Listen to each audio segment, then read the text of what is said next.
रूपचा birthday जवळच येत आहे आणि त्याचीच तयारी चालू आहे. माझ्या आईपणालासुद्धा 1 वर्ष कंप्लीट होणार. स्वतःचं लूक काहीतरी चेंज करावं याचा विचार केला. गेल्या 1 वर्षामध्ये मी स्वतःकडे जास्त लक्षच दिलं नाही.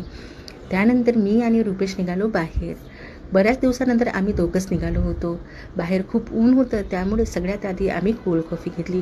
दोघांनी छान अशी कॉफी एन्जॉय केली आणि मग मी निघाले सॅलॉनमध्ये. केसांकडे या 1 वर्षांमध्ये काही लक्ष दिलं नाही. त्याची क्वालिटी खूप खराब झाली होती.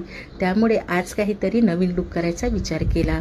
इतके लांब माझे केस होते आणि त्यानंतर शेवटी बघा तुम्ही माझा लूक कसा झाला आहे ते.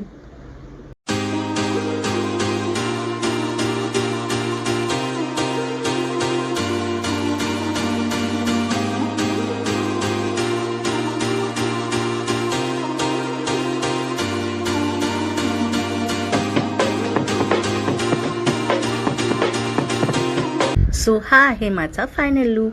शेवटी मी हेच म्हणेल की आपल्या बाळाच्या बड्डे सेलिब्रेशनसोबत आपण आपलंही सेलिब्रेशन केलं पाहिजे, कारण एक आई म्हणून आपलाही हा पुनर्जन्म असतो.